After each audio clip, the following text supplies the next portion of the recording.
Les séquences du film suivantes peuvent présenter des défauts visuels ou sonores en raison de leur vétusté. Cependant, le caractère unique du film compense ces défectuosités.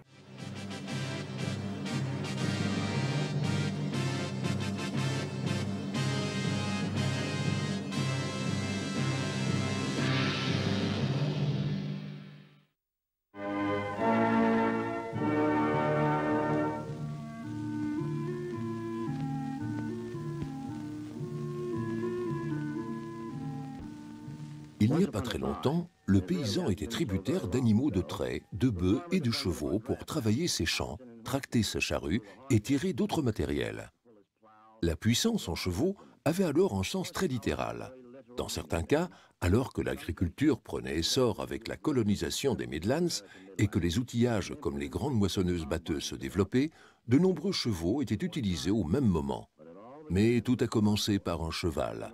Le cheval était le compagnon de travail du paysan jusqu'au tournant du siècle, lorsque le moteur à combustion interne apporta l'automobile, puis le tracteur et pour terminer l'agriculture mécanisée. De nos jours, l'agriculture est centrée sur le tracteur, la source à usage multiple de la puissance mécanique de l'agriculteur. Des prises de force ont été conçues et transformées en tracteurs afin qu'un grand nombre d'outils puissent servir à faire de nombreux travaux plus facilement et en moins de temps. Le tracteur d'aujourd'hui ne se borne pas uniquement à tirer la charrue du paysan, il sert aussi à toutes sortes de choses. Herçage, nourrissage et plantation, culture, fertilisation, fauchage, moisson, battage, ficelage, bâflant, et même le sciage du bois. Et pour faire des choses quotidiennes comme tirer un wagon. C'est un outil pour faire tout le travail à la ferme, et c'est devenu la bonne main droite de l'agriculteur.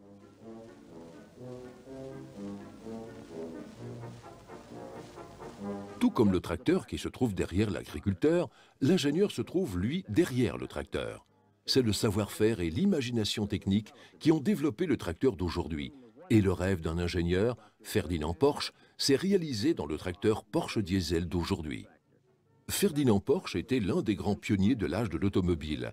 Et on pourrait dire que lorsque l'usine de tracteurs Porsche Diesel a été construite, elle a été construite en tant que monument vivant dédié à Ferdinand Porsche.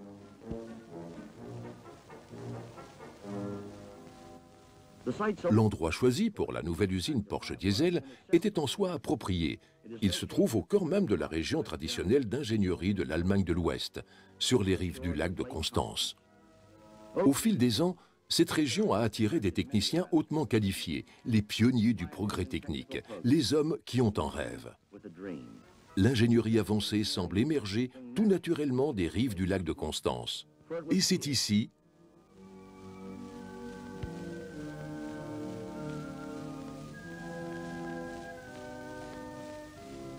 que le comte Zeppelin construisit son premier dirigeable.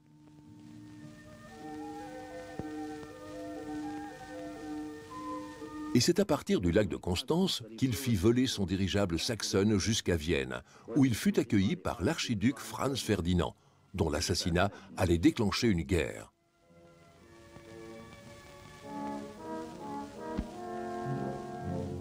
Bien des années plus tard, Hugo Eckener s'envola de Constance à bord du fameux dirigeable LZ-126 vers les États-Unis en mettant 81 heures. Quelques années plus tard, Eckener fut suivi par-delà l'Atlantique par Claude Dornier à bord de son fameux bateau volant DO-X. Il s'envola lui aussi du lac de Constance. Entre-temps, Ferdinand Porsche travaillait déjà à l'élaboration de son fameux moteur refroidi par air. L'un de ses premiers modèles a servi à alimenter ce monoplan dans les débuts de l'aviation. Et ce fut son moteur refroidi par air qui a été au cœur de la conception de la Volkswagen. La voiture qui a été adoptée et qui a suscité la popularité à travers le monde entier en tant qu'automobile économique par excellence.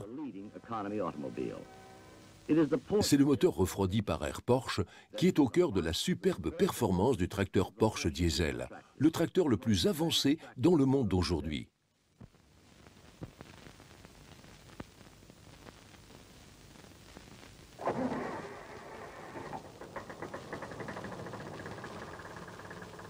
Quand la hauteur programmée est atteinte, le levier de manœuvre est actionné automatiquement. L'élévateur s'arrête et reste là.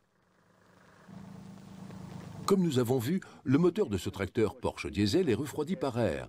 L'air ne peut pas geler, il ne peut pas déborder, Mais que se passe-t-il lorsque le moteur commence à se surchauffer? La température du moteur est indiquée par un cadran sur le tableau de bord. Si le moteur devient très chaud, un klaxon d'avertissement retentit. Vous retirez le levier d'air en ouvrant la prise d'air pour fournir plus d'air froid au moteur. Maintenant, on voit ici la prise de force à l'avant du tracteur en service. Un treuil est monté sur la prise de force pour tirer un tronc dans l'eau de bois.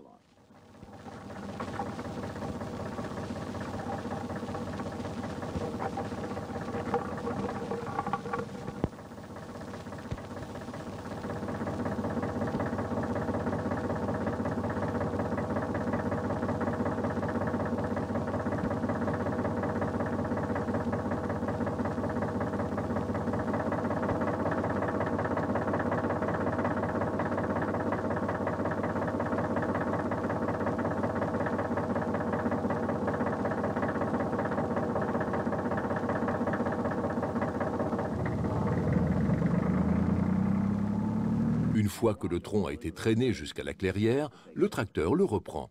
Des pinces sont fixées contre l'attelage en 3 points.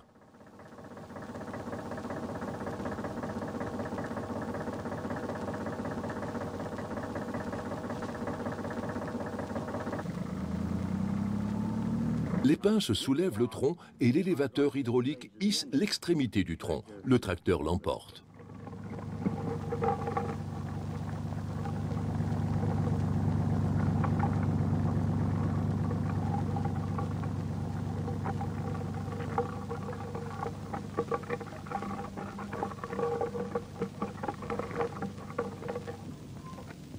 Évidemment, vous pouvez utiliser les PTO dans votre ferme. Une poulie fixe à la PTO standard est un exemple tout simple. Vous fixez la poulie en fonction de la direction que vous voulez lui donner. Si elle est montée sur la droite du tracteur, elle marchera en sens inverse. Si elle est montée sur la droite, elle ira en avant. Vous pouvez l'utiliser dans votre ferme pour faire marcher un convoyeur ou bien une scie à bois. Et il est aussi facile de fixer des outils sur la PTO à l'arrière du tracteur Porsche Diesel.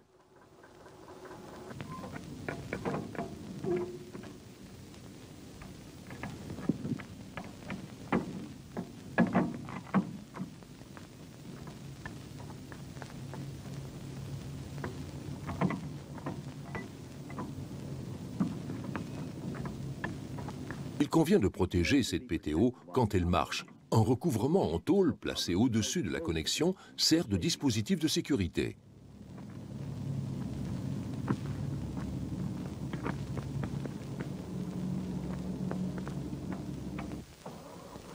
La PTO alimente cet épandeur de fumier.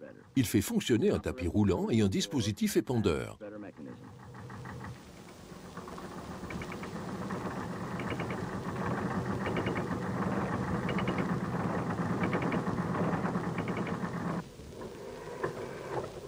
En même temps, la PTO standard alimente l'axe avant de l'épandeur. On obtient ainsi un 4 roues motrices. Bien que ce tracteur Porsche Diesel déplace une lourde charge, il arrive à monter cette côte de 18%.